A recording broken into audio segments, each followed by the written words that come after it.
a eu une sœur qui était dans le monde avant, elle avait un copain. Et chemin faisant, elle a cru le message. Quand elle a appris, elle a rencontré un frère avec qui ils sont en fréquentation. Mais il s'avère que la sœur s'est rappelée qu'elle avait eu à faire des vœux avec ce copain-là dans le monde. Maintenant, à ce stade-là, qu'est-ce que vous conseillez à la sœur? Est-ce qu'elle doit rompre ou bien continuer avec le frère? On veut savoir, est-ce que la sœur peut aider son mari pour doter, parce que le mot dot ici, c'est l'homme qui doit racheter. Effectivement. Comme Christ a payé le prix lui-même, l'église l'a payé. Tu vois que tu réponds déjà à la question. Non. On a fourni à la fille les choses nécessaires pour sa toilette et pour sa subsistance. Lui donnant 7 filles choisies dans la maison du roi et la plaçant avec ses jeunes filles dans le meilleur appartement de la maison des femmes. Parce qu'on a dit que l'épouse s'est préparée. Donc, la préparation de l'épouse concerne sa toilette, les questions de beauté. Et le Rédempteur devait être un homme capable, un homme digne, un homme riche. Un parent rédempteur. Le parent rédempteur, c'est que est-ce Christ est incapable de nous racheter? Non, c'est la sainte pété. Il faut que lui rembourse ça. Mais ça, c'est... Il y a eu beaucoup d'erreurs comme ça. Maintenant, si on considère ces erreurs-là comme étant le temps d'ignorance, en ce moment-là, quand tu te réponds dans les autres, votre blague, les enfants, vous blaguez dans la cité ou vos copains, copines, c'est de l'impudicité. Comment est-ce que tu peux mettre Dieu dans l'impudicité et faire de ça la parole de Dieu? C'est un piège pour un homme que de prendre à la légère un engagement sacré et de ne réfléchir qu'après avoir fait un vœu, pour se lier par un engagement. Non, dans ce cas-là, tu ne vas pas dire, bon, comme j'ai un vœu avec ce païen, il est déjà marié, donc je vais le dire, bon, mets-moi ta deuxième femme. Là, tu es en faute devant la parole. Je me disais que moi, j'avais écrit le nom de mon mari sur ma cuisse. Ça. Comment je vais faire pour effacer ça? Il y en avait même d'autres qui se buvaient les sangs. Je me pose la question de savoir, est-ce qu'elle peut accepter une nouvelle relation? Elle vient de sortir d'une relation qui n'a pas abouti. Le sentiment commence à naître. Oui, mais c'est ça. En fait, on revient toujours sur le grand problème, c'est que... On veut savoir. Mais ce que toi tu es en train de vivre, tu sais pas comment est-ce que les païens sont en train de se demander comment est-ce que tu arrives à faire ça. Il y a même des femmes qui me disent, mais ta femme a la chance. Hein. Ah. Donc, mais est-ce que tu penses donc, tu as peut-être décidé pour avoir une seule femme. Mais donc toi tu t'es confiné plutôt avec une seule femme. Oui, parfois il y a ceux qui peuvent dire que non, la sœur avait déjà mis un frère sur le banc de touche, donc dès que celui-là est parti. Donc une jeune sœur qui n'est pas encore mariée est encore, on va dire, sur le marché des transferts. Aïe. Lorsqu'on avait chassé Vasti, à l'instant que le roi a eu le droit de remplacer l'autre. Ça n'a pas fait 2 jours, 3 jours. C'est pas interdit. Alors, on peut vous swapper, il n'y a pas un péché. La question avait dit si le frère s'était caché un bon frère. Malgré ça, la nature est sortie dans le mariage. Effectivement. Il t'étape. Il faut qu'elle meure ou qu'elle parte. C'est là où j'en venais maintenant. C'est là où j'en venais maintenant. Reste soumise. C'est là où, écoutez-moi bien, un homme n'a pas de droit de battre sa femme. L'article 180 du Code de la famille congolais, en ses alinéas 1er et 2, donne effectivement à la femme le droit de quitter le foyer. Je peux le lire rapidement. Colossiens chapitre 3, verset 19, il est dit: Marie, aimez vos femmes, ne vous aigrissez pas contre elles. Donc la violence n'est pas permise. 1 Pierre chapitre 3, verset 7 aussi dit: montrez à votre tour, Marie, montrez à votre tour de la sagesse dans vos rapports avec vos femmes. La Bible précise bien qu'un homme avec un sexe plus faible. Donc, un homme qui bat un sexe plus faible, le père de Frère Madame était un buveur de vin, il était alcoolique, mais ça n'a pas empêché qu'il sort un prophète dans ce ventre. Voilà. Tu peux naître une paire sous là, comme était mon vieux, mon papa. Il était beaucoup buveur, mais son fils ne boit pas, il est chrétien. Donc, et ces influences-là, il y a une sœur qui m'avait posé une question. Quand je grandis, je commence à voir au moins les tares de la tête de ma mère, alors que je sais que c'est pas bon.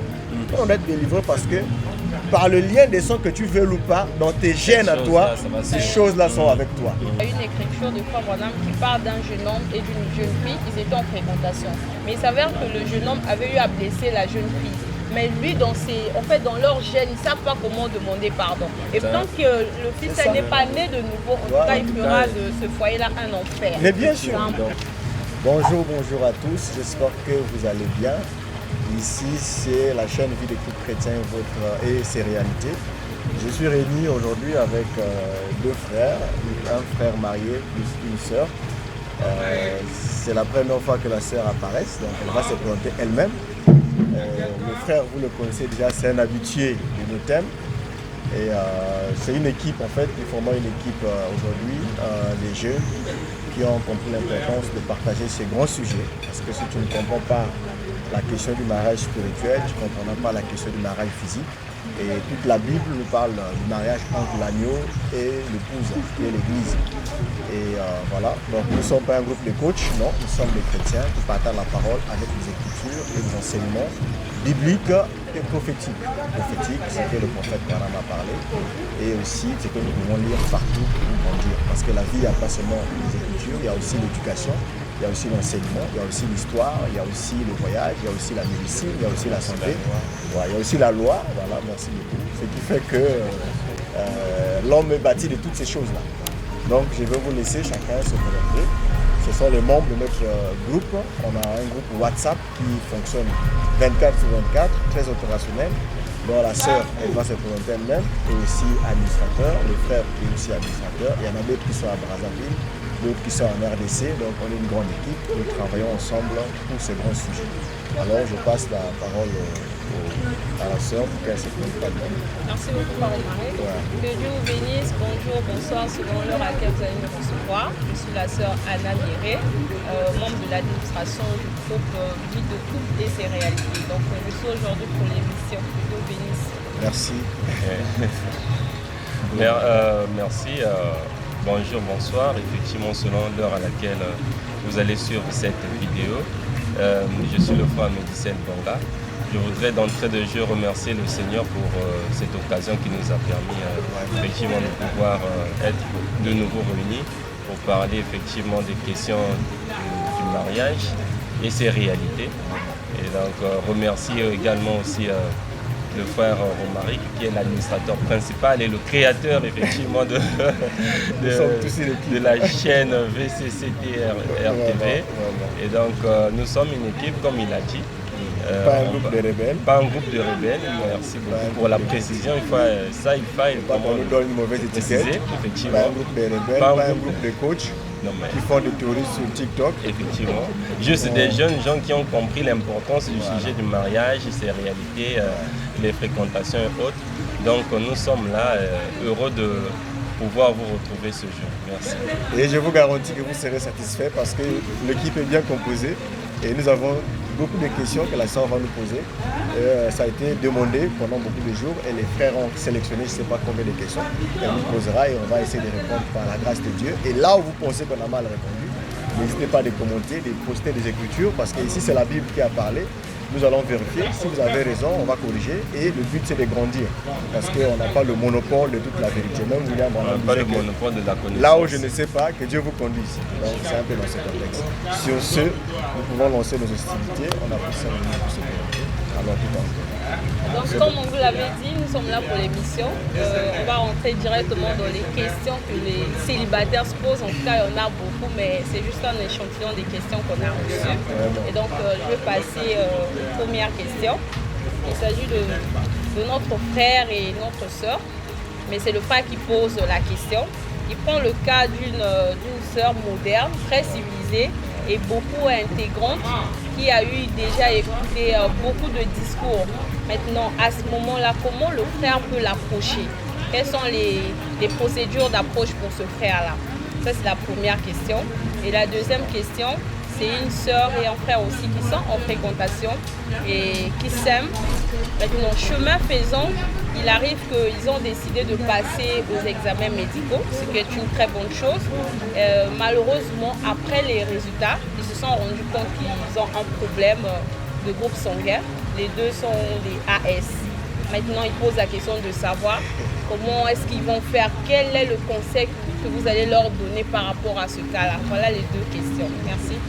Ok, merci beaucoup la sœur Anna pour la question du frère.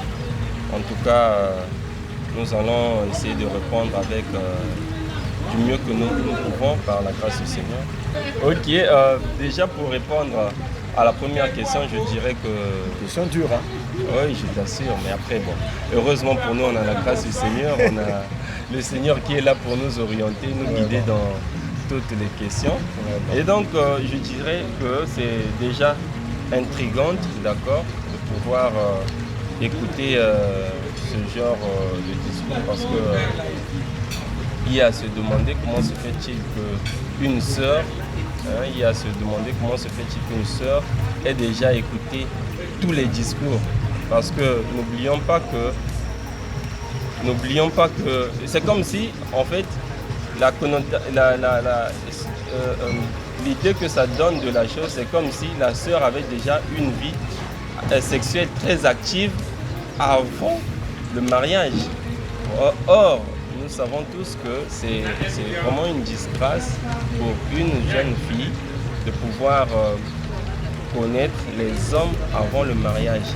Donc, sous le toit parental, qu'une jeune sœur connaisse les hommes, c'est vraiment une disgrâce. Frère Branham dit même que c'est une disgrâce pour une femme d'avoir un bébé sous le toit parental. Donc il faut déjà rappeler à nos sœurs que Dieu a donné principalement aux jeunes, à la femme, 3 vertus sacrées. Il y a la virginité, il y a la féminité et il y a la maternité. Il faut rappeler aux jeunes sœurs de pouvoir garder ces 3 vertus sacrées. C'est déjà ça. Maintenant, comment faire pour aborder quelqu'un qui malheureusement a eu déjà écouté plusieurs discours des frères, donc elle a écouté à gauche et à droite. Comment faire? Je dirais que je vais répondre avec la Bible. Je vais prendre le passage de Cantique de Cantique, le verset 1 jusqu'à 4. Vous allez remarquer que Salomon dit, quand Salomon est en train de parler, que quand j'étais en train de chercher la personne que mon cœur aime, mais quand je le trouve, je l'ai attrapé et puis je l'ai saisi et je ne l'ai pas relâché. Donc ça veut dire qu'une fois que le frère trouve une sœur comme ça, la première des choses, ce que j'aurais dû dire en amont, c'est d'abord de prier, qu'il était d'abord censé prier Dieu. Si cette sœur-là est la sœur de la femme de sa destinée, une fois qu'il a fini de prier, et en ce moment-là, quand il le trouve, la Bible dit, quand j'ai trouvé celui que mon cœur aime, je l'ai saisi et puis je ne l'ai point lâché. Donc, il faut prendre contact et ne point lâcher, puisque tu es déjà convaincu que c'est la femme de ta destinée. Donc voilà, il n'y a pas une méthode, on va dire, pratique, il faut faire comme ceci, il faut faire comme cela. Mais dès l'instant que tu sais que ton cœur a trouvé que c'est elle, tu fais tout. C'est ça que ça veut dire. Tu fais tout pour la voir, même si elle a déjà entendu plusieurs discours avant toi. Toi, tu apportes tes discours à ta façon selon que l'Esprit de Dieu te conduit. Merci. Certainement, ça sera différent le discours. Alors, la deuxième question. Merci beaucoup pour ta question. C'était une question très difficile, hein, mais bon. Je comprends de répondre. Ouais, je comprends la difficulté de la question, mais bon. Moi aussi, compléter pour cette question-là aussi, il y a dit que 1 Samuel 17, à partir du verset 38 à 41, j'avais aussi posé un verset pour ça. Peut-être que vous allez voir que Saül, on avait demandé à David de s'habiller, de mettre les scaphandres de Saül pour aller combattre Goliath. Mais lui, il n'était pas adapté à ça. Donc il n'a pas voulu se transformer en Saül pour aller lutter. Il devait aller avec ses propres armes. Dans la majorité des cas, pour ce type de questions, il faut rester simplement naturel, ne pas vouloir impressionner une personne qui a eu beaucoup d'archives, parce qu'elle a déjà beaucoup écouté, et quand elle te voit, elle va te peser par rapport aux autres. Quand tu vas vouloir l'impressionner, elle sait que tu l'impressionnes. Or, il faut que tu sors du lot. Tu marques une différence que toi, quand tu viens, tu n'es pas comme tout le monde. Tu viens de façon naturelle. Donc, quand on fabrique un masque qui n'est pas le tien, c'est là où on tombe. Pour essayer de compléter ta belle exposé. Mais j'ai beaucoup aimé le verset. On va l'utiliser peut-être plus tard, ce verset-là. Il faut nous garder ça. D'accord, avec plaisir. Merci. Pour la deuxième question, je sais que c'est moi qui va répondre. Cette question-là est très difficile. Mais je vous l'assure, j'ai déjà reçu cette question-là. Mais je vais essayer de répondre. Déjà, quand deux personnes s'aiment et qu'ils arrivent à tomber sur un sujet d'incompatibilité de son, c'est comme l'incompatibilité de foi, par exemple. Tu vas voir une femme musulmane, tu as apprécié, tu es un beau garçon, mais la foi vous empêche de vous marier. Elle va te dire, il faut venir à la mosquée. Elle va te dire, non, il faut venir chez nous, chrétiens. Malgré qu'il t'a apprécié, malgré que tu es beau, malgré qu'elle est belle, vous allez voir que sur le problème de foi, vous n'êtes pas liés. C'est pareil avec l'incompatibilité de son. Vous pouvez vous aimer, vous pouvez aller jusqu'au bout, vous vous aimez vraiment fort. Mais si le son ne vous permet pas de vous marier, par exemple tu es SS, le mari aussi SS, ou bien tu es AS, le mari AS pour la question. vous aurez beaucoup de chances d'avoir un SS, donc un drépano total, ou un drépano partiel. Beaucoup de pasteurs, vous allez vous dire de rompre. Il y a d'autres pasteurs qui vous diront, mariez-vous, mais adoptez. Des pasteurs qui disent comme ça, vous pouvez adopter les enfants. Vous pouvez aussi faire comme, il y a des gens dans la Bible qui n'ont pas eu des enfants, comme la femme de David, Michal, n'a pas eu d'enfants. Anne aussi dans Luc, je crois dans Luc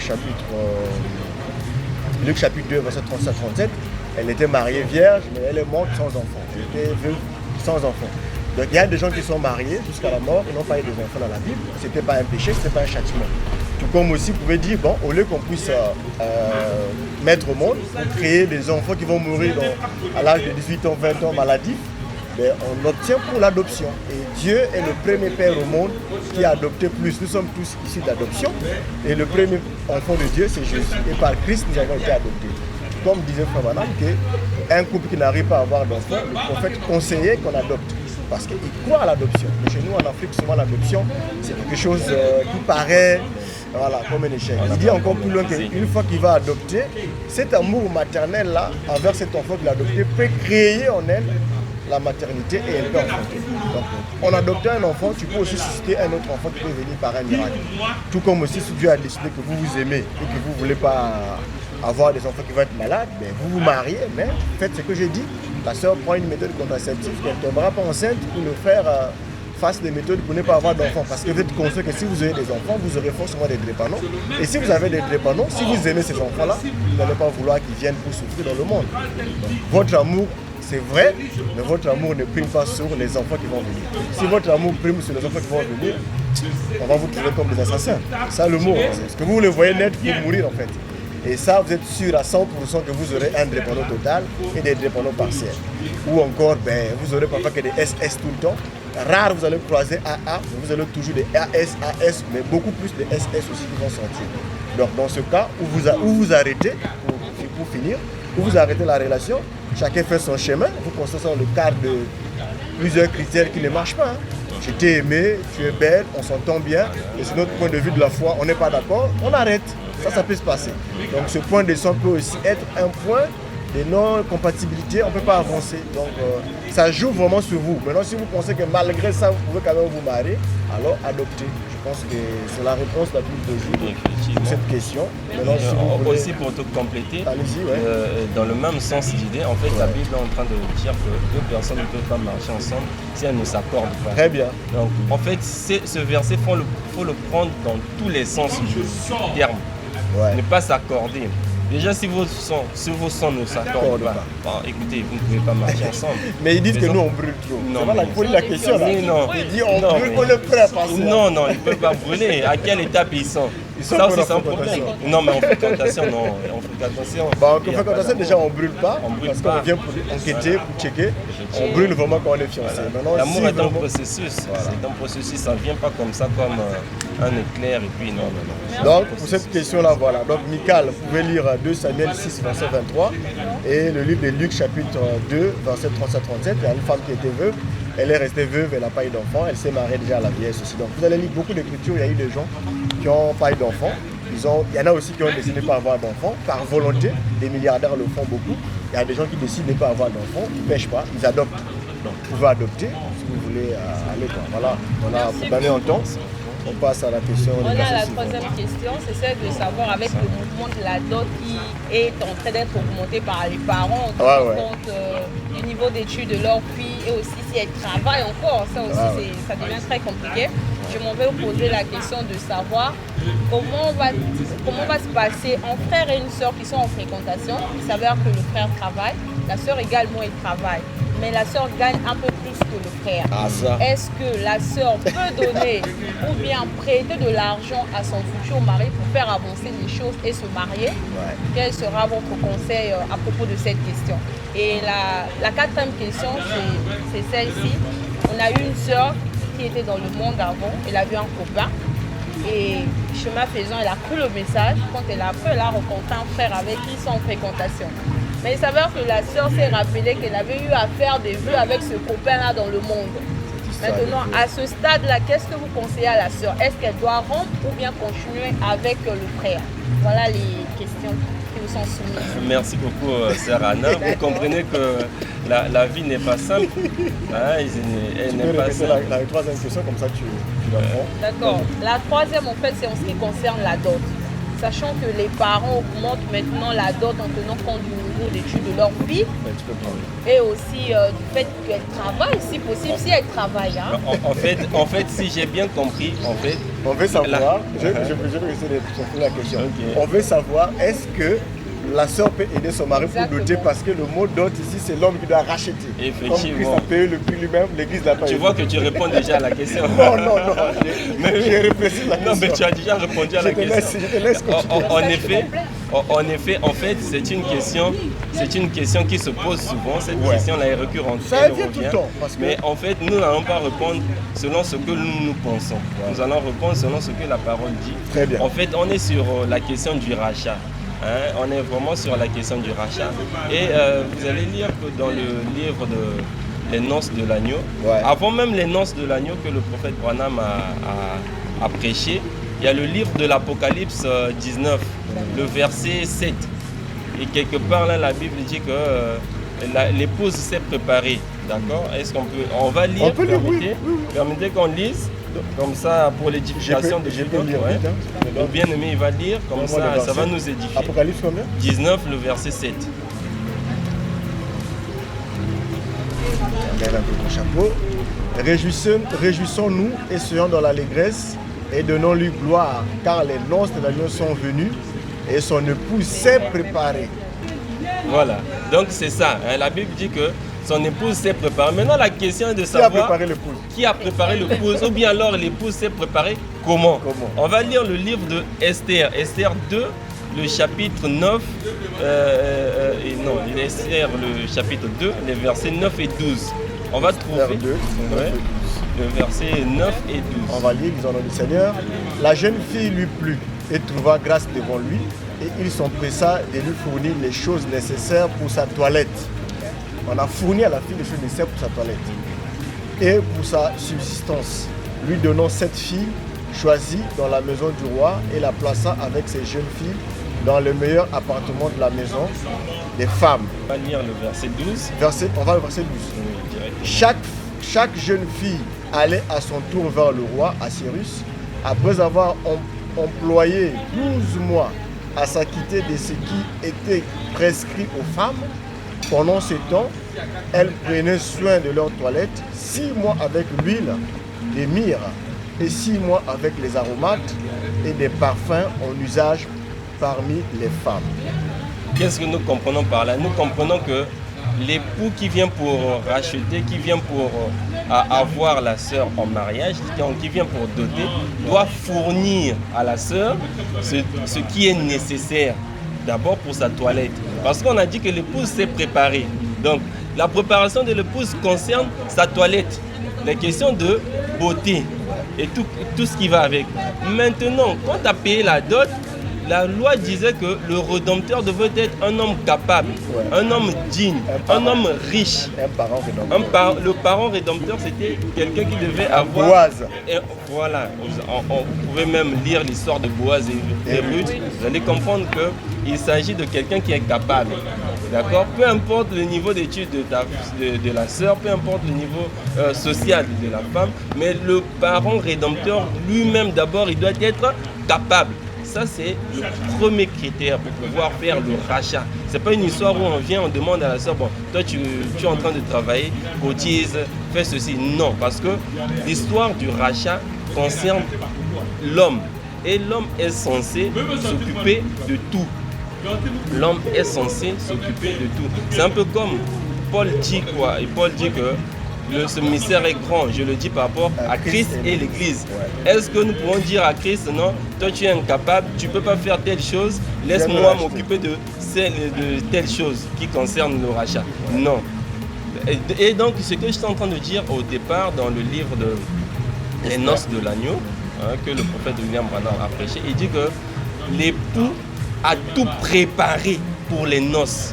Vous allez retrouver ça dans cette brochure. Dans la Bible, je te complète, Jésus a dit, je m'en vais vous préparer une place. Voilà. Je m'en vais. Voilà. Et je m'en vais. Donc l'époux est en train de partir pour préparer. Donc c'est l'époux qui prépare. C'est pas l'épouse qui prépare. c'est pas l'épouse qui prépare. Non, mais la sœur ne à la peut pas réalité. aider. Mais la non. question, on demande si Non, la mais sœur ne peut pas aider. Voilà pourquoi Si j'ai le mari dit, est voilà coincé. pourquoi j'ai dit, je ne voudrais pas. Est-ce en qu'il fait, va lui prêter aussi? non, bien aimé. En fait, moi, je ne veux pas On faire. pose seulement la question, Oui. est-ce qu'on va prêter un peu? Et c'est pour ça que je suis en train de dire, non. En fait, je ne veux pas commettre la même erreur que nos anciens ont commise. C'est-à-dire que c'est de pouvoir donner de leur propre intention à la parole de Dieu. Très bien. Je m'en tiens strictement à ce que la Très parole bien, de Dieu très dit. bien. Non, Maintenant, là, quelqu'un qui pense qu'il doit faire en dehors de ce que tel que ça lui convient. Là, en fait, nous devons répondre des choses, je pense, à une question biblique, réponse biblique. Maintenant, dans la vie, si elle trouve, en tout cas, moi, je n'ai pas ça n'engage que la responsabilité de la personne. Mais après, il ne faudrait pas venir dire après, de toutes les façons, quand on s'est marié, c'est moi qui ai donné. Vous voyez? C'est pour cela qu'on dit que tout ce que Dieu fait est bon. Très bon. Quand il y a quelque chose de pas bien qui suit, ça veut dire que ce n'est pas la parole de Dieu. Merci beaucoup, femme. Juste un verset à te donner dans 1 verset. Timothée. Ouais, dans 1 Timothée 5, verset 8, il est dit, c'est lui qui n'a pas soin de ceci, est pire qu'un infidèle. Et dans 2 Thessaloniciens chapitre 3, verset 19, il est dit, c'est lui qui ne travaille pas ne doit pas manger. Si vous remontez plus bas dans le livre de l'Ecclésiaste, ils expliquent bien que si tu ne travailles pas, tu ne manges pas. Donc si tu n'as pas aussi l'argent là, tu ne dois pas te marier. Parce que la Bible dit, l'argent répond à tout. Ecclésiaste chapitre 10, verset 19. Effectivement. Si l'argent répond à tout et que toi tu n'as pas l'argent pour te marier, ne va pas chercher le mariage si tu n'as pas le sou. Ne veut pas Il faut dire te que non, préparer. la femme aussi, elle doit Doit me t'aider. comprendre, elle Non, doit non. me comprendre, Tu ne vas pas elle te doit comprendre. m'aider, non. C'est toi qui veux épouser C'est la toi femme qui veux parce que tu es épouser. capable de le faire. Et la Bible dit, c'est lui qui ne travaille pas, ne mange Moi, pas. je sais pas. Si tu veux aussi manger avec ta femme, travaille d'abord. et Est-ce l'argent, tu vas te marier. que Christ est incapable de nous racheter? Non, non. Il a prouvé qu'il a fait, il a payé même au double Maintenant, de si ce la qui était sœur te demandé. prêter, il faut que lui rembourse un Mais peu. ça, c'est... Voilà Ça, pourquoi c'est un j'ai dit, arrangement. ça n'engage que Les eux. deux, voilà. Ça n'engage pas la parole de on vous Dieu. laisse une brèche. Ça La partie n'engage qui a pas la la parole parole, de on Dieu. a présenté. Mais la partie qui n'a pas d'écriture, À vous de ça voir. n'engage que vous avec votre fiancé, comment vous allez vous accorder. Effectivement, faites selon que vous serez La convenu. Ça a quatrième, été très bien fait. La quatrième question, tu m'as dit qu'il y avait une sœur c'est une qui soeur a... qui était dans le monde. Ouais. Elle avait fait des vœux avec son copain. Ouais. Mais il s'avère qu'après, elle a pris le message. Ah, ça. Et s'est souvenu qu'elle avait fait des vœux avec ce copain-là. Mais il C'est s'avère pas aussi facile. qu'elle est Ça, c'est en pas facile, fréquentation hein. avec un frère. Qu'est-ce qu'elle peut faire? Rompre ou bien continuer? Bon, on va essayer de voir les écritures. Là, c'est une question, 5 minutes. Hein. D'accord. Cette question-là vraiment demande qu'on lise un peu. Pour la question sur les vœux, il faut d'abord savoir donc Dieu ne tient pas compte du temps de l'ignorance. Exact. J'aimerais vraiment insister sur ça. Mais attention, il y a ignorance et ignorance. Le temps d'ignorance, c'est comme quand on est des jeunes filles vierges, qu'on a dévergé avec un garçon, un copain à la cité. Vous allez voir, on se promettait beaucoup de choses parce que c'était l'ignorance. Ah, moi, il faut que je t'épouse. Hein. Si tu vois la personne que tu dis que je t'épouse aujourd'hui, elle ne te plaît pas en fait parce que c'est les coups de fou des jeunesses, la liberté, tout ça là. Donc il y a eu beaucoup des erreurs comme ça. Maintenant, si on considère ces erreurs-là comme étant le temps d'ignorance, en ce moment-là, quand tu te réponds dans les autres, je pense que ta repentance a été sincère, Dieu t'a pardonné. Mais non, là, je ne parle pas du cas d'une personne qui était mariée avec un homme à la maison. Si la personne t'a épousé de la maison, en ce moment-là, un Corinthien dit que si tu es marié à un mari non croyant et que toi tu es croyante, tu ne peux pas te séparer. Là, je vois qu'il y a un lien. Mais si seulement dans votre blague, les enfants, vous blaguez dans la cité ou vos copains, copines, c'est de l'impudicité. Comment est-ce que tu peux mettre Dieu dans l'impudicité et faire de ça la parole de Dieu? Impossible. Ça n'a pas de sens. Pas de sens. La Bible dit que l'impudicité, c'est coucher une vie sans mariage. Vous vivez dans l'impudicité. Mais comment tu vas faire de ton impudicité un vœu sincère? Donc c'est bien faux. Maintenant, par contre, pour ceux qui étaient vraiment sincères, puis ils ont fait de vœux où les parents ont pris quand même un morceau de vin. Parce qu'attention, dans la jeunesse aussi, parfois tu amènes des vins chez les parents. Et c'est celui-là qui va épouser notre fille. Dans ce contexte-là, ce n'est pas la même chose maintenant. Parce que là, tu t'es déjà présenté. Voilà. Pour ce cas-là, sœur, c'était dans ce cas où on a quand même vu la famille, il y a eu un vin et tout le reste. Là, je vais te lire la Bible. Dans le livre de Proverbes, chapitre 20, verset 25. J'ai 5 minutes pour répondre. C'est un piège pour un homme que de prendre à la légère un engagement sacré et de ne réfléchir qu'après avoir fait un vœu. Donc, quand tu fais le vœu, devant Dieu, c'est un engagement sacré. Mais quand tu engages les gens, la Bible dit quoi? Si le Père le lui accorde, même quand tu violais une fille dans les champs et que tu étais un bandit, mais quand tu revenais voir le Père et que tu payais la dot des vierges parce que tu étais en infraction, le Père était libre de décider de te donner la fille. Mais si le Père avait déjà dit quelque chose pour toi et qu'il était d'accord, en ce moment-là, ton engagement là est vrai. Dieu tient en compte cela. Nombre chapitre 30, verset 2. Il est dit que lorsqu'un homme fera un vœu à l'Éternel ou un serment, ça veut dire non, là on parle à l'Éternel, non, la Bible dit que ou un serment, pour se lier par un engagement. Ça peut être un engagement envers une femme, ça peut être un engagement avec une famille. Si tu avais vraiment fait un engagement avec un serment, la Bible dit, il ne violera point sa parole, il agira selon tout ce qui est sorti de sa bouche. Là, à toi maintenant de peser ce que tu avais fait. Mais non, le frère Romaric va te conseiller d'aller prendre le païen pour te marier avec lui, s'il avait rétrogradé. Imagine que le païen là s'est rétrogradé et il a même épousé parfois une autre mariée. Il n'a même pas cru la parole. Il est marié avec une païenne. Tu vas devenir la deuxième femme de ce païen là. La réponse est non. Ça ne tient pas. Non. Dans ce cas là, tu ne vas pas dire, bon, comme j'ai un vœu avec ce païen, il est déjà marié, donc je vais le dire, bon, mets-moi ta deuxième femme. Là, tu es en faute devant la parole. Donc, dans ce cas là, tu vois ton pasteur, il sera bien habilité pour te conseiller par rapport à ce cas là. On va essayer de checker les choses pour voir si le vœu était sincère. Si ce n'était pas sincère, il va savoir avec l'aide de Dieu et la sagesse pour te dire tu peux continuer avec le frère. C'était dans le temps d'ignorance, c'était parfois le coup de foudre de la jeunesse, c'était parfois l'âge de la puberté, c'était parfois dans l'ignorance, on t'avait malmené. Après on regarde aussi les âges. Parfois il y a des hommes comme ça, il voit une fille de 15 ans, il a plus de 24 ans, il est déjà plus âgé. Il peut aussi te faire des vœux comme ça pour te lier parce qu'il sait que toi, tu ne vas pas fuir. Je me rappelle des filles qui me disaient que moi j'avais écrit le nom de mon mari sur ma cuisse. Comment je vais faire pour faire ça? Il y en avait même d'autres qui se buvaient les sangs. Voilà.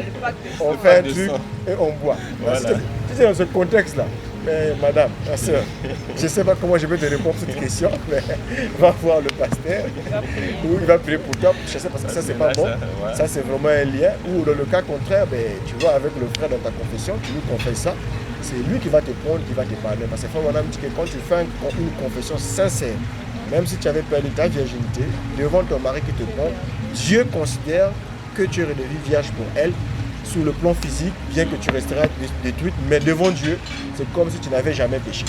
Donc, ça dépendra maintenant de la sagesse du pasteur, la sagesse de ton fiancé, mais confesse-le lui, c'est à lui de peser le poids du problème. Est-ce que je vais aller avec cette femme qui a cet engagement-là? Parce que s'il avait bu ton sang quand même, c'est vraiment un lien, il faut qu'on brise ça par la prière. Dieu te bénisse. Merci voilà, beaucoup. Merci. La seconde question, ou bien les questions qui vont suivre, c'est pour une sœur qui était dans une relation amoureuse qui n'a pas abouti. Elle pose la question de savoir est-ce qu'elle peut accepter une nouvelle relation. Elle vient de sortir d'une relation qui n'a pas abouti. Est-ce que c'est possible qu'elle accepte encore une nouvelle relation à l'instant T? Ou bien elle doit prendre du temps? Maintenant, la question qu'on a encore posée, c'est celle de savoir à quel moment on peut passer par les examens médicaux lorsqu'on est dans un processus de mariage. Voilà. En tout cas, merci encore pour cette brillante question. En fait, moi je me demande, mais en fait, ce qui lie la sœur là au monsieur là, c'est quoi? Le bien-aimé, le frère Romaric vient tout à l'heure de parler du vœu. D'accord? Mais je pense que selon cette question, ce sont des gens qui ne sont même pas encore arrivés à cette étape-là. Mais qu'est-ce qui te lie à l'autre? Rien du tout. Mais pourquoi se casser la tête?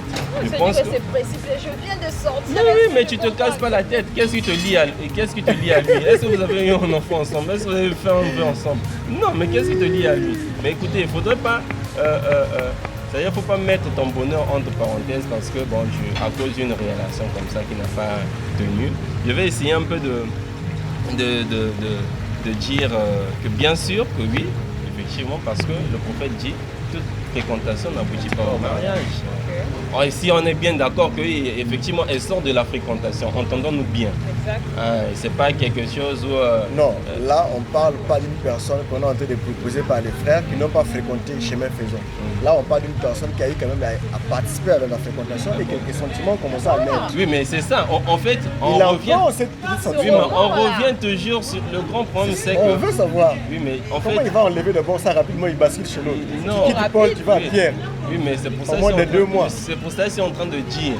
D'abord, tu vois qu'on l'a dit au départ, dans la fréquentation, on n'aime pas. Il faut qu'on fasse les choses. C'est pas facile, hein.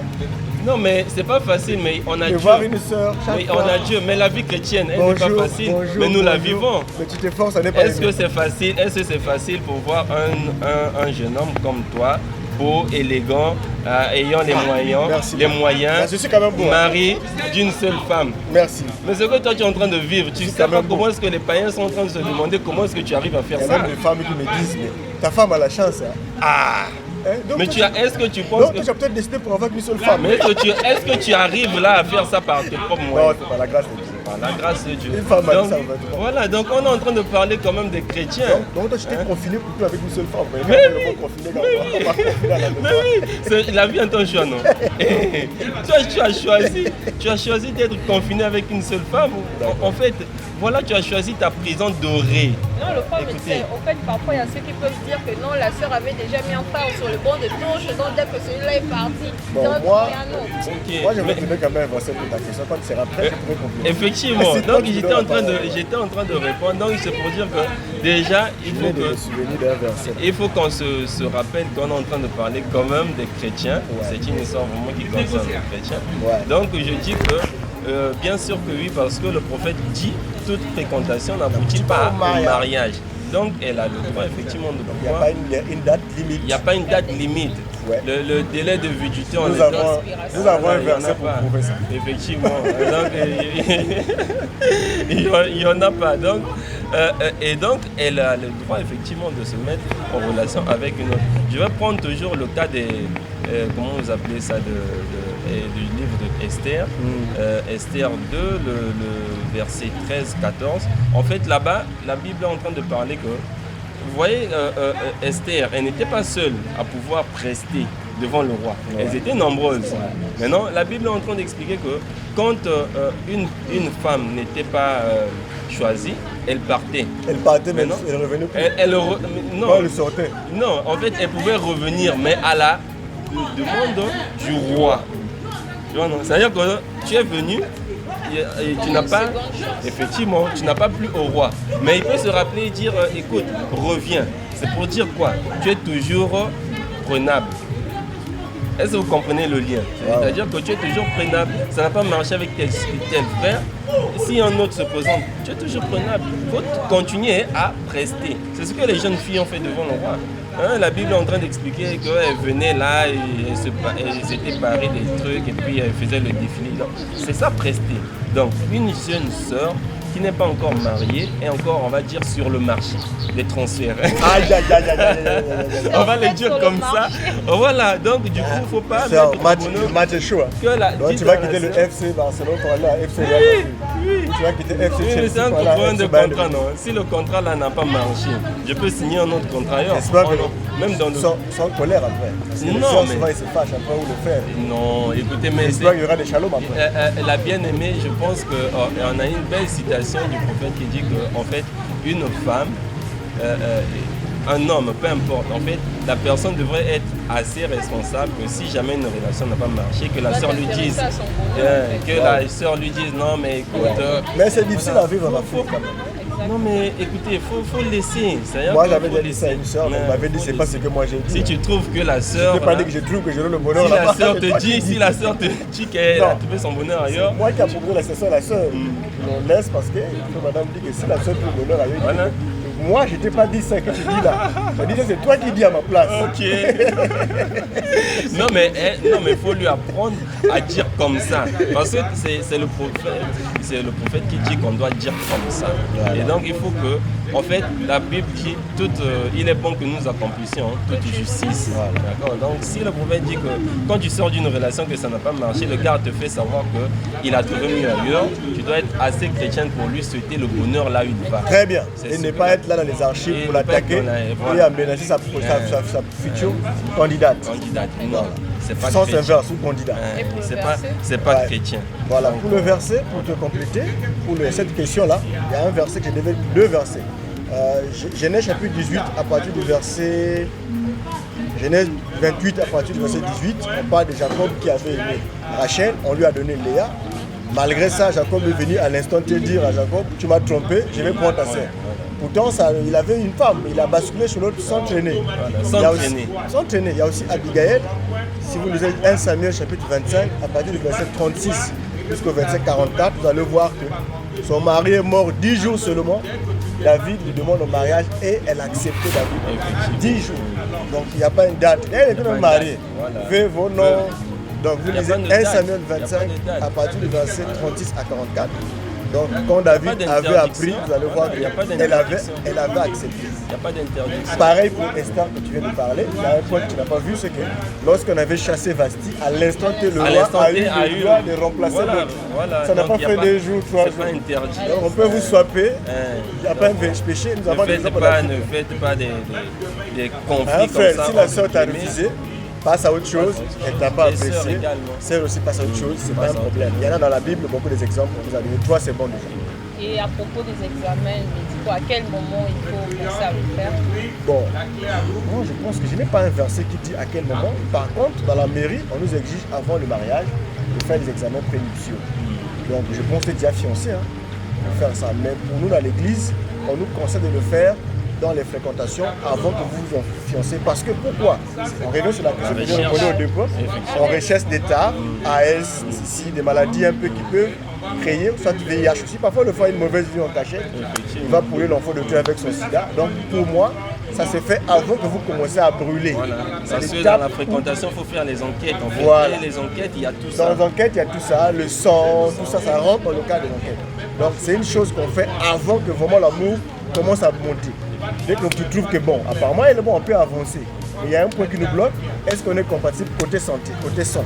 Oui, on est compatible. Ok. Là, vous faites des examens avant de passer aux fiançailles. Donc c'est une étape pré-fiançailles. Voilà. D'accord, merci beaucoup. On a encore d'autres questions ici. Ouais, là. on a gagné des minutes pour cette question pour qu'on réponde à d'autres. Merci. Donc, il y a la question, c'est de savoir, les femmes qui sont battues dans les couples chrétiens aujourd'hui, elles font peur Les aux... couples chrétiens battus. D'accord. Elles font peur aux jeunes filles qui veulent s'intéresser au mariage. Ouais. Alors, comment est-ce qu'elles doivent faire alors qu'elles sont battues? Devraient-elles rester dans ce foyer-là ou bien attendre jusqu'à perdre même leur propre vie? Ok, en tout cas, ça c'est vraiment étonnant. Hein. Paul le dit, d'entendre de telles choses dans le milieu chrétien. Je pense que Paul le dit dans le livre des Corinthiens. Dans Colossiens, ouais. Colossiens. Je donne le verset. Il dit, mais Colossiens, ne vous aigrissez point contre elles. Dans vos rapports avec vos femmes, soyez tendres. Dans 1 Pierre aussi, il parle de ça. Et effectivement. Donc, en fait, ce qui se passe dans le milieu chrétien, il y a à se demander où sommes-nous? Parce que de telles choses, en réalité, ne devraient même pas être entendues dans nos milieux. Donc, c'est pour cela qu'on revient toujours dans le choix d'une épouse. Il faut prier, il faut vraiment prier. Il faut chercher le caractère chrétien chez l'un et l'autre. Cette chose-là est vraiment de toute son importance puisque ça va vous suivre après le mariage. Ouais. Maintenant, Alors, si le frère, sur la question, l'avait dit, si le frère s'était caché un bon frère, malgré ça, la nature est sortie dans le mariage. Effectivement, c'est étape. Il faut qu'elle meure. Si elle meurt ou qu'elle c'est parte. là où Parce j'en que les venais pasteurs maintenant. ont dit, tu dois rester. C'est là où j'en venais maintenant. Reste soumise, reste soumise. C'est là où j'en venais maintenant. Mais attendez, vous pouvez pas. Écoutez, vous pouvez pas me demander de respecter la loi si en face on ne respecte pas la loi. Si tu me demandes de respecter la loi, il faudrait bien que toi-même d'abord tu sois exemplaire. Voilà. On est bien d'accord. Donc, est-ce que la sœur peut quitter le ménage? Je dis que oui, elle doit quitter le ménage. Avec l'écriture du prophète ou de la Bible. Oui, j'arrive, non? Donc, prenez votre mal en patience, parce que là, je veux vraiment parler à quelqu'un. Ouais. Parce que, en fait... Parle-nous des hommes qui battent les femmes. On veut t'écouter, avec la loi et la Bible. Effectivement. En fait, déjà pour commencer, la sœur, toi sœur, qui est battue par le frère. C'est pas la sœur aussi, là ou le frère. Oui, mais j'y arrive. En fait, je vais prendre tout ça, je vais balayer tout ça. Toi, sœur, qui est battue par la sœur par le frère, sache qu'au départ, que ce monsieur-là ne t'aime pas. En fait, ce monsieur-là n'a pas de l'amour pour toi.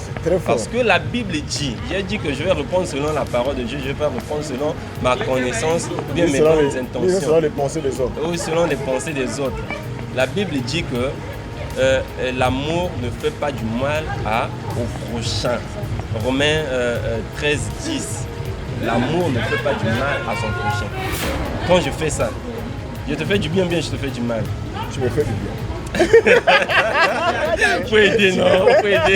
Faut aider Là, les autres. Là, tu m'as fait du mal. Voilà. Écoutez, prenons les choses, disons les choses telles qu'elles sont. L'amour ne fait pas du mal au prochain. C'est ce que la Bible dit. Bon, je comprends ce que tu veux dire.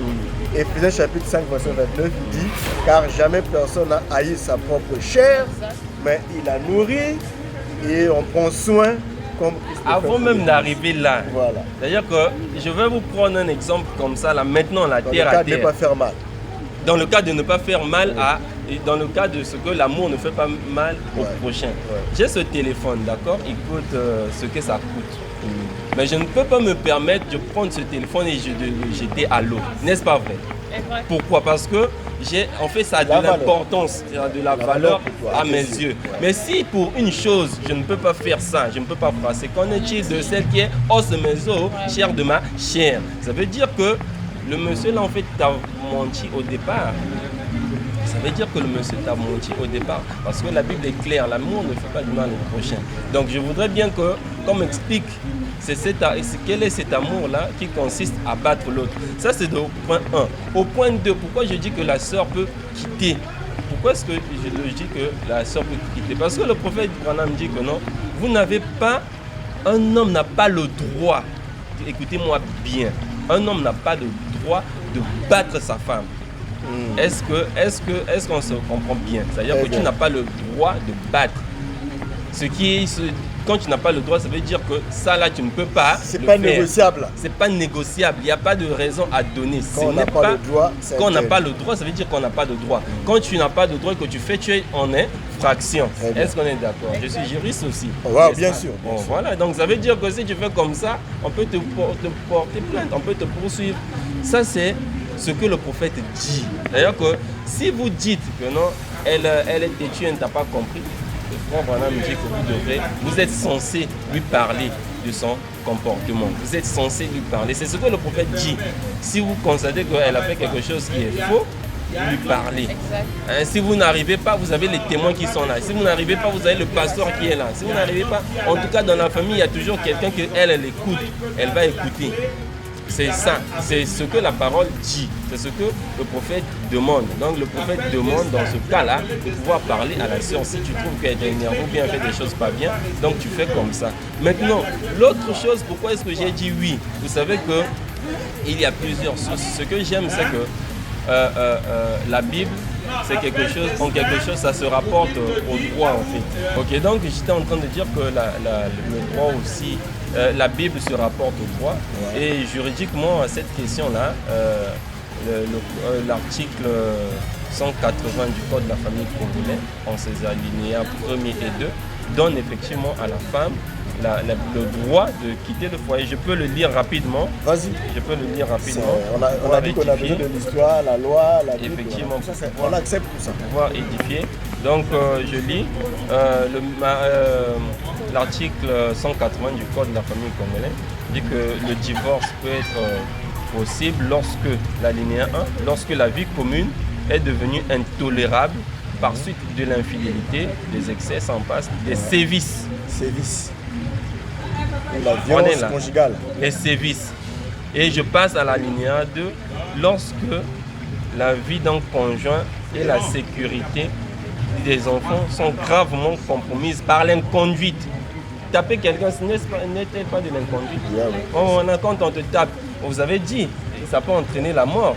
Donc, quand la vie d'un conjoint est compromise par l'inconduite de l'autre, vous pouvez effectivement demander le divorce. Donc, je pense avoir répondu selon les Écritures et selon la loi. Selon les Écritures, je voulais juste lire le verset là, parce que je ne voulais pas partir quand même sans lire ce passage, s'il te plaît.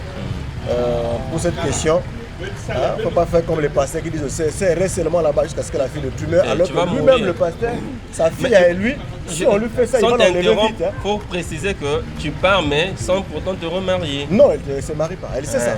Donc ça, il fallait préciser. Donc Colossiens chapitre 3, verset 19, il est dit, Marie, aimez vos femmes, ne vous aigrissez pas contre elles. Le mot aigrisser, si vous cherchez, vous allez voir, rendre aigre. Donc la violence n'est pas permise. 1 Pierre chapitre 3 verset 7 aussi dit, montrez à votre tour, Marie, montrez à votre tour de la sagesse dans vos rapports avec vos femmes. La Bible précise bien, comme avec un sexe plus faible. Donc, un homme qui bat un sexe plus faible, Soit il est malade, soit il y a un problème d'anormal avec lui. Du coup, une sœur qui est en danger, déjà que tu es une sexe faible et que ta vie est menacée, pourquoi tu vas rester là? Le pasteur quand il dit de rester là, déjà que l'amour, il n'y en a pas. Ce qui devait être la base même de la mariage, relation. il n'y en a pas. Oui, tu fais quoi là? Et même quand on dit que si vous aimez votre femme, vous ne pourrez pas la blesser. Voilà. Amen. Et donc on a une autre question, c'est celle de savoir, une femme qui n'est pas un bon exemple d'une femme au foyer, sachant qu'elle a des filles, comment aider ces filles-là à ne pas reproduire les mêmes choses que leur maman une fois dans leur foyer? Voilà la question. Très bonne question, une très très bonne question. Pourquoi? Parce que cette question-là parle des liens des sangs. Vous savez que nous sommes d'abord des humains avant d'être des chrétiens en fait. On est chrétiens avant de naître, c'est vrai, par la foi. Dieu nous appelle dans le temps. Mais on est dans une famille où le père, par exemple, c'est un soulard, comme le père de Frère Branham était un buveur de vin. Il était alcoolique, mais ça n'a pas empêché qu'il sort un prophète dans ce ventre. Voilà. Tu comprends un prophète majeur. Donc c'est pour montrer déjà que tu peux naître d'une père soulard, comme était mon vieux, mon papa. Il était beaucoup buveur, mais son fils ne boit pas, il est chrétien. Donc c'est pour dire que tu peux naître dans une famille où la maman elle est violente, elle n'est pas bonne, elle fait peur à ses enfants, elle est dure, elle n'est pas polie, elle se comporte très mal au foyer. Et ces influences-là, il y a une sœur qui m'avait posé une question. Quand je grandis, je commence à voir en moi les tares de la tête de ma mère, alors que je sais que c'est pas bon. Elle me dit cette question. Oui, elle a dit je commençais à sentir en moi les tares de maman. Comment faire pour que je ne puisse pas trimballer ça dans le foyer, comme je vois ma mère traiter mon père. Et c'est la même question apparemment quand je vois dans le même sens. Donc c'est pour dire que cette personne a besoin de délivrance évidemment. On a besoin de délivrance. Pourquoi on va être délivré? Parce que par le lien des sangs que tu veux ou pas, dans tes gènes à toi, ces choses-là sont avec toi. D'où la nouvelle naissance est importante. Voilà pourquoi Jésus a dit à Nicodème, tu dois naître de nouveau. C'est une obligation. Tu dois, ça veut dire il n'y a pas d'autre. Possible. Donc il faut la nouvelle naissance. Et après la nouvelle naissance, tu as besoin du Saint-Esprit et une vraie délivrance. Et la délivrance, ça veut dire qu'il faut qu'on t'impose, mais qu'on chasse les influences, des liens. Parce qu'il y a des liens, des sons qui sont parfois, elle aussi, maman, si tu vois bien, elle a hérité ça parfois de ses ancêtres. Ça parle de génération à génération. Donc il faut casser ce cordon-là pour que les enfants que tu vas avoir aussi ne puissent pas trimballer dans leur mariage les mêmes choses. Donc ça demande la nouvelle naissance, ça demande la délivrance, ça demande vraiment beaucoup de prières et il faut en parler à ton mari qui va t'épouser, qu'il le sache déjà dans quel combat il va s'embarquer. Parce que quand vous cachez ça, et qu'un jour il te voit soulever la poêle là, pour le taper au dos, c'est qu'est-ce qu'il y a? Il dit ça, non, c'est l'esprit de sa maman, apparemment si le démon n'est pas parti, ça va lui permettre d'appeler les hommes de Dieu, de jeûner, prier, pour qu'on chasse, pour qu'on combatte ces démons. Il faut le confesser. Déjà le fait qu'elle pour ça veut dire qu'elle a remarqué ça. Maintenant il faut que tu le confesses, que tu le chasses et qu'on te délivre. Et voilà. Maintenant pour donner une écriture pour ce genre de choses, c'est comme dit la Bible dit, hein, les parents ont mangé les. Je ne sais pas si vous vous rappelez de ce verset, ils ont mangé les piments, mais ce sont les mouches des enfants qui ont picoté. Je me rappelle plutôt du verset, mais c'est ce que la Bible dit. Et aussi, si vous complétez une écriture de Frère Branham, il y a une écriture de Frère Branham qui parle d'un jeune homme et d'une jeune fille. Ils étaient en fréquentation. Mais il s'avère que le jeune homme avait eu à blesser la jeune fille. Mais lui, dans leur gène, ils ne savent pas comment demander pardon. Et Frère Branham dit qu'il a hérité ça de son papa. Ils ont ce sang-là. Et tant que le fils n'est pas né de nouveau, en tout cas, il fera de ce foyer-là un enfer. Mais bien sûr. Voilà pourquoi on demande la nouvelle naissance. Merci beaucoup pour la citation. La nouvelle naissance est très obligatoire pour essayer de vaincre ces démons-là que nous héritons. Il y a aussi une question, c'est de savoir la condition de cette femme-là ou cette sœur qui est mariée et qui a toujours tendance à comparer son mari avec son ex. Par exemple, elle a eu une sexualité très avancée dans le monde. Et elle se retrouve en face d'un novice, donc qui ne connaît absolument rien dans ce domaine. Quel conseil vous allez donner à cette sœur-là ou bien ce frère-là, bien sûr? Et aussi, il y a une autre question, c'est à propos d'un ministre, un prédicateur, qui est en fréquentation avec une sœur qui avait déjà connu des hommes dans le monde, donc qui n'est plus vierge. Donc ça ne fait plus partie des critères pour épouser un serviteur de Dieu. Mais il s'avère que chemin faisant, le frère a décidé de continuer avec la sœur, car pour lui, le frère Branham dit que tant que la sœur a confessé, aux yeux de Dieu, elle est toujours vierge, donc ils peuvent continuer. Et vous, qu'est-ce que vous leur conseillez? Waouh, c'est vraiment déplorable.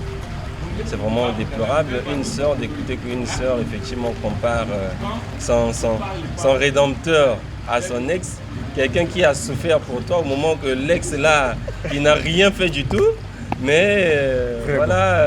Et quelquefois l'ex en question, il est même un voyou même. Mais écoutez, mais c'est un renégat. Mais en fait, c'est comme, tu vois, ce qu'on appelle les chasseurs.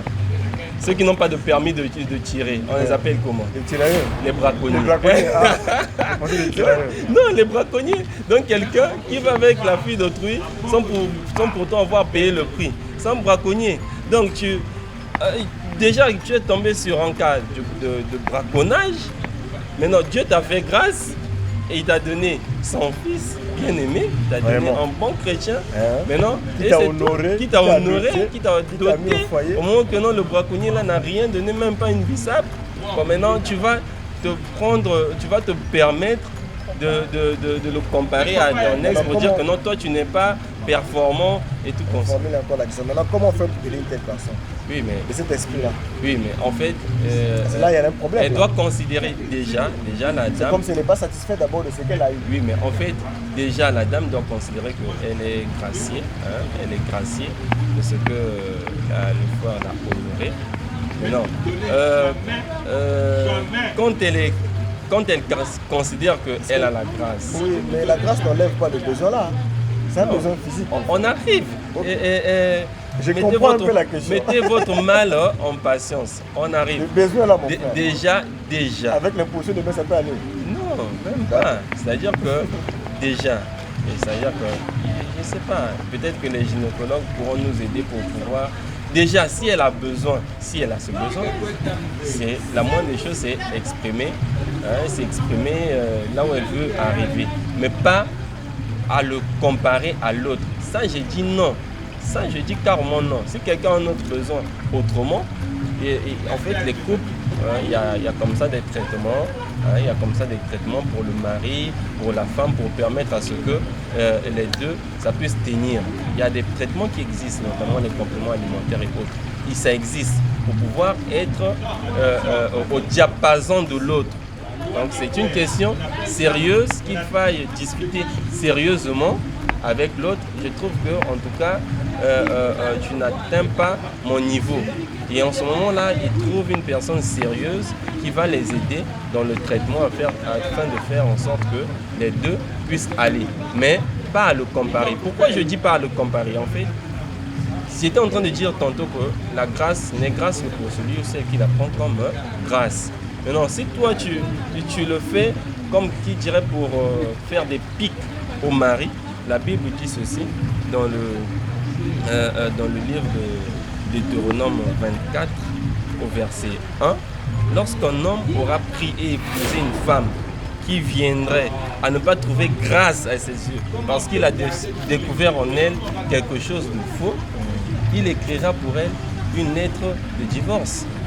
Donc quelqu'un qui s'amuse comme ça avec la grâce, la Bible dit que non, on devrait écrire pour elle une lettre de divorce.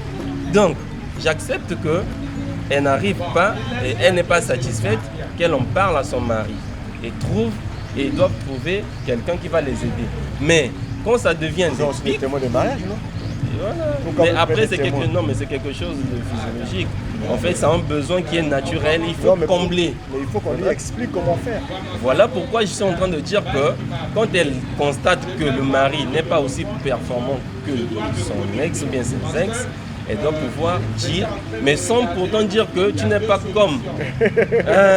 Sans pourtant dire que tu n'es pas comme. En fait, elle doit faire comprendre à son mari que tu n'arrives pas à mon niveau. Voilà. Que peut-on faire? C'est une question qui est sérieuse. Tu n'arrives pas à étancher ma soif. Comment je vais faire pour bien me rassasier? Il faut communiquer. Mais si tu commences à le comparer à l'autre, en tout cas, c'est que tu es en train de... Et le pasteur l'a même chanté, non? Ne foulez pas la grâce de Dieu au pied.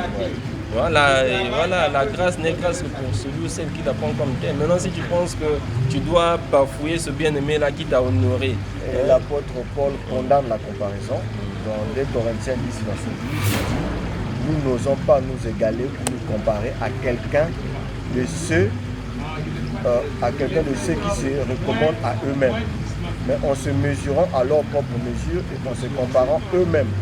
Ils manquent d'intelligence. En fait, une femme qui fait ça, elle est pas sage. Voilà, c'est une femme Tu es insensée. en train de tuer ton mari. Non, elle tue son mariage. Elle tue son mariage. Ton mariage. Parce qu'un homme se sent frustré, diminué. Quand cette partie-là est Elle ne devrait pas le faire. Elle devrait pas le et faire. parfois, je vois des femmes comme ça ramener des choses comme ça même chez le pasteur. Je pense que si tu n'arrives pas à causer avec lui qui est dans la maison avec toi, c'est pas le pasteur qui va te faire. Comme disait un gars là, le jour où vous deux là, vous n'allez plus décider de vivre ensemble. Ce soit le pasteur, ce soit ton père, ce soit vos témoins. Personne ne peut vous aider. Vous avez Vous décidé êtes de vous deux comme mettre ensemble, décidé. c'était vous-même. Voilà. Personne ne peut vous réconcilier. Donc la décision finale pour votre vie là, c'est vous deux. Quand vous avez des différends là, arrangez d'abord vous deux d'abord. C'est quand vous n'arrivez plus que l'aide peut venir. Mais si vous décidez vous-même de dire qu'on va se séparer, il n'y a personne qui va vous garder. Donc c'est un peu ça. Merci. Donc l'autre question, c'était celle de savoir, mon frère ministre ou prédicateur qui est en fréquentation avec une sœur qui avait déjà connu les hommes dans le monde, la sœur a connu, vierge. n'est plus vierge. Voilà. Ils ont décidé de continuer, mais il s'avère que la sœur n'est plus vierge. Mais pour le prédicateur, il a dit que ce n'est pas un problème parce que pour lui, dès le moment où la sœur a eu à confesser, il la considère comme étant vierge, donc ça n'a pas de problème. Qu'est-ce que vous leur conseillez? Normalement, il ne devait plus poser des questions, puisqu'il a dit déjà qu'il le considère comme vierge. Bon, normalement, il a déjà répondu à la question. répondu à la question, mais pour Sauf que les gens parlent, voilà. J'ai déjà fait un post sur Facebook parce que j'aime beaucoup enseigner quand même la parole, où j'ai expliqué comment un prédicateur devait se marier. Frère Branham parle il y a une seule citation du prophète là où il parle de Lévitique 21 là, qui pose le problème, verset 13, où il dit que le sacrificateur devrait normalement épouser une vierge. C'est le Dieu immuable qui l'a dit. Cette seule citation-là, c'est une écriture. Il a repris le livre de l'Ancien Testament pour montrer. Et beaucoup de gens sont agrippés là pour faire de ça un schéma de bataille. Il y a une sœur aussi qui avait une vie de trottoir, qui avait vu Frère Branham. Frère Branham dit, tu ferais la joie d'un prédicateur fatigué. Les gens ont dit non, vous voyez, c'est un vieux retraité. Non, c'est pas un vieux retraité, c'est quelqu'un qui vient de la chair, qui a prêché, qui est épuisé, qui a besoin de toi dans ses bras. Donc c'est pour dire que le même Frère Branham qu'on a lu, qui a parlé des Lévitique, c'est le même Frère Branham qui a parlé à la fin. Maintenant, quand vous avez deux écritures, la sagesse voudrait que vous puissiez vous asseoir et maintenant examiner. Là où pour voir là où l'écriture rejoint l'écriture. Voilà, parce que l'écriture ne se contredit pas. Effectivement. Donc, dans l'Ancien Testament, c'était un type pour représenter Christ qui vient sur terre. Et lorsque Christ vient, Frère Branham dit que tout l'Ancien Testament, même la Bible le dit, a été fusionné en Jésus. Donc c'est accompli. Maintenant, toi qui veux le faire aujourd'hui, tu fais encore l'antitype de Christ dans quel âge? C'est la question que je me pose. Si tu réponds encore ça, ce type-là, dans cette génération, tu fais le type de qui en fait? Parce que la chose pour laquelle on l'avait fait, c'était pour typifier Christ et l'Église vierge. Mais même là, quand on parle de l'Église vierge, Madame dit non, nous ne sommes pas vierges. On était dans les églises. Voilà, on avait déjà entendu des choses. Mais Christ nous a pris, il nous a lavé et il nous considère comme vierges. Effectivement. Donc pour moi, il n'y a pas un débat. De la même manière que Christ a racheté dans tes églises dénominationnelles, que tu étais dans les églises, tu adorais des idoles, tu faisais des statues, des trucs sales, il t'a pris, tu n'étais plus vierge, mais il t'a rendu vierge par la parole, il t'a purifié. Pareil pour la confession de la sœur. Quand elle confesse, quand elle dit sa vie, elle est vierge pour Dieu et pour toi. Maintenant, le passé, c'est vrai que tu ne peux plus remettre l'hymen, oui, excusez-moi. Tu ne peux plus remettre toutes ses formes, mais tu fais vide, comme Dieu a dit que vos péchés sont jetés à la mer de l'oubli. Elle reviendra plus. C'est le conseil que je peux donner aux frères. D'oublier, ne plus faire de ça des archives, mais que de passer à autre chose. Et quand on passe à autre chose, ça veut dire qu'on oublie et on accepte d'avancer. Maintenant, si on vient encore dans le mariage, on doit rappeler encore le passé. Tu m'avais confessé un tel, tu m'avais confessé, ça devient l'immaturité. Le manque de maturité. Et ça peut casser un mariage. Parce que tu reviens sur des blessures passées. Ça, c'est pas bon. Donc, vous n'avez pas peur du temps, j'ai déjà parlé. Je voudrais aussi compléter cette question-là pour revenir en fait bibliquement. Vous voyez que le verset qui a prescrit ça, en fait, c'est le livre de Lévitique. Ouais, c'est la loi. D'accord. En fait, la Bible est tenue par deux grands auteurs. Il y a l'Ancien Testament qui est tenu par Moïse, il y a le Nouveau Testament qui est tenu par Paul. Donc, dans le livre de Lévitique 21, si vous continuez en bas, il y a quelque part où on dit on devait lapider des gens et tout consort. Mais est-ce que actuellement on continue à l'appliquer? On n'applique plus. Le même chapitre dit plus bas que l'enfant d'un sacrificateur qui a pris la Vierge là. Si elle retrouve avec un copain, elle doit être brûlée. C'est pour ça que je suis en train de dire, est-ce que la suite là on l'applique? Nous avons des pasteurs avec leurs femmes, filles qu'on a des vierges. Non, mais c'est pour ça que je veux répondre. Moi, je voudrais effectivement répondre par rapport aux Écritures, c'est-à-dire que sur une base scripturaire. Donc, j'étais en train de parler de Moïse et Paul. Quand Moïse donne la loi, mais quand Paul arrive, il dit quoi? L'ancienne alliance a été abolie. Maintenant, quand bien même on parle du sacrificateur, le sacrificateur, ça concernait le sacerdoce. Le service même, selon Aaron, le service même selon Aaron a été aboli. Est-ce qu'on a un temple physique comme ça, là où il y a un seul sacrificateur qui entre pour le péché du peuple? C'est fini depuis longtemps. C'est fini depuis longtemps. Donc en fait, tout ce qui vient avec, parce que ça c'était des lois inhérentes à la fonction de la sacrificature de quelqu'un qui devait exercer dans le temple. Étant donné que cette image-là, on n'a pas, voilà pourquoi Paul, quand il dit l'ancien, il dit l'ancien doit être marié d'une seule femme. Donc il a réglé. Là, il a enlevé la partie virginité. Il a enlevé la partie virginité parce qu'on a l'impression que sur mari d'une seule femme. On a l'impression comme si que Dieu nous appelle. Dirige bien sa maison. Voilà, on a l'impression que Dieu appelle seulement les jeunes dans le ministère. Mais Dieu peut appeler un vieux papa. Mais les 12 apôtres, ils ont été appelés à quel moment? Ils étaient déjà mariés, ils avaient déjà des femmes. Pierre avait sa femme. Pierre avait sa femme. Mais les autres. Voilà. Voilà. C'est pour dire que effectivement. Il n'a pas demandé à Pierre, ta femme là, tu l'avais pris vierge. Est-ce que tu l'avais pris vierge? Oh non, il n'était pas vierge. Donc laisse-la, prends un autre. La condition. Il les a pris dans l'autre état là. Voilà, la condition avec la nouvelle alliance, c'est qu'elles sont mariées à une seule femme. Point. Point. Maintenant, pour te compléter encore, comme c'était ma question, je vais finir avec ce verset. Ézéchiel chapitre 44, à partir du verset 22, il est dit ceci: il ne prendra pour femme ni une veuve, ni une femme répudiée, mais il prendra des vierges de la race de la maison d'Israël. Comprenez? Les vierges de la race de la maison d'Israël. C'était une promesse pour les Juifs. Maintenant, je t'explique la suite. C'est qu'ils pourront aussi prendre la veuve d'un sacrificateur. Or, la veuve n'est plus vierge. Voilà. Vous voyez la vraie là. Est-ce que la veuve d'un sacrificateur est vierge?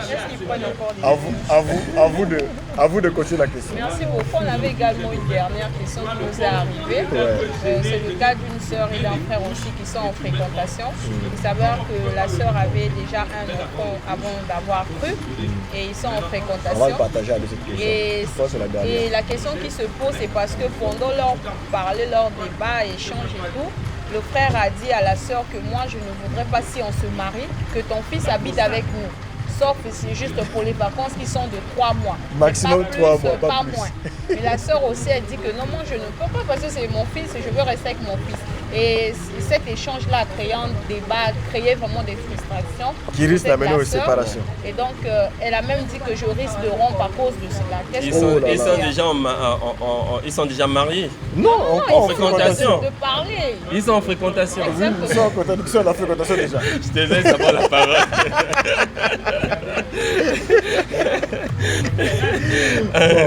Bon, en gros, cette question-là, je ne vois pas pourquoi le frère fait de ça un problème. D'abord, tu as aimé la femme. La Bible dit que Christ nous a aimés avec nos défauts, avec nos manquements, avec nos problèmes. Quand tu aimes la femme, elle t'a même dit la vérité, elle t'a pas caché. Elle t'a pas caché que j'ai une pierre dans ma chaussure pour courir. Elle a dit, enlève-moi la pierre qui est là, on va marcher. Voilà, il t'a expliqué son état avec toute la transparence. Toi, peut-être par crise de jalousie, tu t'es dit, peut-être que le gars là venant voir l'enfant à la maison, ça peut renaître l'amour. Le papa encore en vie. Le père encore en vie. Il est libre. Bon. Si le papa veut voir son fils, si tu ne penses pas qu'il va venir chez toi, la soeur aussi peut faire des concessions. Hein? Vous pouvez vous accorder, parce que la soeur ne faut pas qu'elle perde aussi son mariage. Le frère aussi, il faut aussi que tu comprennes ta femme. Parfois aussi, le frère pense que la femme va tellement s'accrocher à cet enfant. À chaque fois qu'il verra le visage de cet enfant, il se souviendra de son sexe. De jalousie. Donc, tu vois, il y a un problème de jalousie qui est là. Et il y a un problème, peut-être aussi un problème d'argent. Est-ce que cet enfant-là est déjà à l'école? Est-ce qu'il pense qu'il ne sera pas en mesure de prendre en charge cet enfant-là? Et ça va se poser des questions, bon, l'enfant, les universités, qui va payer, qui va supporter? Quand j'aurai mes propres enfants, quand je vais commencer à prendre en charge ces enfants-là, comment cet enfant-là, je vais le traiter? Est-ce qu'il y aura des comparaisons? Il y a beaucoup de questions qui se soulèvent. Beaucoup de questions qui se lèvent sur ces questions. Donc on ne va pas répondre d'une façon directe à cette question-là. Comme c'est une grande question, on ferait faire tout un thème, mais on va quand même donner un canevas. D'abord, le frère, Si tu as aimé la sœur, tu acceptes aussi de prendre ce qui est à elle. On dit toujours que quand tu as aimé un chien, il faut aimer aussi les puces et tout le reste. Considère cet enfant-là comme une puce, s'il y a une puce qui accompagne ta femme. Considère cet enfant-là comme un colis qu'elle amène. Toi aussi la sœur, tu ne peux pas aussi dire que non, s'il refuse de prendre mon mari, mon enfant, je vais aussi arrêter. Dans ce cas-là, tu ne sais pas ce que tu cherches. Tu as eu la grâce d'avoir un homme qui t'a aimé. Dans ta condition, tu n'es plus vierge déjà parce que les frères aujourd'hui, ils mettent la condition là. Donc, il t'a pris avec une charge, avec un enfant. Donc, il t'a d'abord aimé, il a brisé beaucoup de barrières. Maintenant, pour ce qui concerne juste l'enfant, tu peux aussi faire des concessions en mettant l'enfant chez ta mère. Ou tu peux remettre l'enfant chez son père, si ton père travaille, s'il a envie. Maintenant, si tu penses que ta mère ou son père n'est pas apte de prendre l'enfant, en ce moment-là, discute avec ton mari, tu peux le convaincre, il acceptera, mais il faut avoir de la sagesse. On ne dit pas qu'on arrête, on n'arrête pas, à moins que vous deux au départ, vous ne vous aimez pas. Parce que si tu arrêtes aussi facilement... En plus, ils sont encore en fréquentation. Après, si tu arrêtes facilement comme ça à l'entrée de jeu, peut-être aussi que vous ne vous aimez pas aussi vraiment. Ou aussi le frère aussi, s'il est facilement prêt à refuser, à mettre 3 mois seulement, si ce n'est pas 3 mois, il ne vient pas. Ton amour là aussi, je doute de ça. Non, je veux revenir plus sur donc, les critères de choix. Je te laisse. En fait, tu peux prendre le relais. J'avais beaucoup à dire sur ça, mais je préfère. En fait, je veux revenir sur les critères de choix parce que là, on est encore en fréquentation. Le livre de Esther nous renseigne toujours sur les critères de choix. J'ai toujours dit que le choix est subjectif. Quand vous allez lire le livre d'Esther, je pense, chapitre 2, en fait, le roi a donné des critères de choix. Vous devez trouver une femme vierge, belle et tout ensemble. Donc, si la sœur se présente à toi, bon maintenant, quels sont tes critères de choix? Quels sont tes critères à toi de choix? Écoutez, c'est quelque chose qui n'a pas encore débuté. Point n'est besoin de se casser la tête. C'est un peu comme l'histoire où deux personnes marchent ensemble et ils se disent, ils racontent l'histoire, non? Si je ramasse 10 000, je te donnerai rien. Et l'autre pris de colère, on dit, oh, comment ça tu me donneras rien? On va faire moitié-moitié. Et cette dissension a fait en sorte que même ils se battent. Ils s'en sont arrivés aux mains. Ouais. Alors que pour commencer, les 10 000, il n'y en avait pas. Ils n'ont même pas encore ramassé. Ouais, c'est comme le cas du frère et de la soeur. Vous êtes en fréquentation, la soeur te dit qu'il y a déjà un enfant. Maintenant, toi qui es frère, quels sont tes critères de choix? Est-ce que ça va à l'encontre de tes critères de choix? Ça, c'est la première question. Si oui, maintenant, est-ce que tu ne peux pas aller au-delà? C'est-à-dire que faire grâce, faire des concessions. Il y a des choses qu'il faut faire tomber. Parmi les priorités, c'est dans le thème qui est sorti aujourd'hui d'ailleurs, le thème sur le choix du bon conjoint, il y a des choses que tu peux aller par élimination. Est-ce que cet enfant-là peut t'empêcher d'avoir la bonne femme que tu as eue? Voilà. Tu vois? C'est ça. Tu fais le choix entre les deux. En quoi est-ce que la femme que tu as trouvée qui n'est pas bonne et qui a son enfant, a un enfant d'avoir un mariage heureux? Refuser. Tu préfères perdre cette femme-là à cause d'un enfant que tu peux aider. Après, vous faites votre vie après. Ou même cet enfant-là, lui-même, parfois finira par quitter ta maison. Il se peut que devant, il ne supportera pas. Son père, il vient même le prendre. Vous trouvez qu'il faut vraiment, ça demande donc, beaucoup de points. Et je vais lire quand même un verset pour cette question-là. Proverbe chapitre 15, verset 16, il est dit: mieux vaut peu avec crainte de l'Éternel qu'un grand trésor avec beaucoup de troubles. Pourquoi je pousse ce verset? Pour montrer que mieux vaut peu. C'est-à-dire, tu as déjà trouvé une femme qui a les critères que toi tu cherches. Parce que si tu la cherches jusqu'à aimer, jusqu'à accepter son enfant, c'est qu'il y a beaucoup de critères qu'elle a validés. Maintenant, toi tu veux plus à cause d'un enfant. À toi de faire le choix. La Bible dit, le peu c'est mieux que d'avoir beaucoup, mais avec des troubles. Donc si tu penses qu'avec ça, tu peux aller, va de l'avant. Il faut rappeler la sagesse simplement. Vraiment, après il faut, pour compléter ce verset, c'est que en fait, ce verset, ça veut tout simplement dire que la femme parfaite n'existe pas. Le mari aussi parfait n'existe pas. Tu ne trouveras pas. Donc c'est comme il a dit. Elle se formera tous les jours. Quand tu trouves déjà que non, c'est la soeur, ça veut dire qu'elle a déjà satisfait à beaucoup des exigences. Ah oui. Donc, pour arriver sur un seul point, tu vas dire quel l'enfant. Il faut faire des concessions. Il faut faire des concessions, c'est possible. C'est possible, c'est vivable. J'espère qu'on a fini les questions. En tout cas, on a fini l'échantillon des questions qu'on avait. C'est vrai qu'il y en a beaucoup. Il y en a d'autres qu'on va essayer de revoir avec les vidéos pour parler un peu plus parce que là, on a juste survolé. Parce que ce sont des questions très très pertinentes et on voudrait vraiment en parler pour aider beaucoup de gens qui sont dans la même situation. Et donc, nous vous remercions pour votre attention. Nous osons espérer que ça va vous aider ou bien que ça vous aide déjà pour ceux qui vont suivre. Que Dieu vous bénisse et que bonne journée. Ouais, le mot de la fin, c'est que bon, merci vraiment pour votre présence. Vu le groupe chrétien et ses réalités, ça grandit. On est presque à 15 000 personnes qui s'abonnent. Sans problème, sans guerre, sans publicité. Merci beaucoup, nous vous remercions. Vous voyez qu'on part chercher des gens, ils disposent de leur temps, ils travaillent.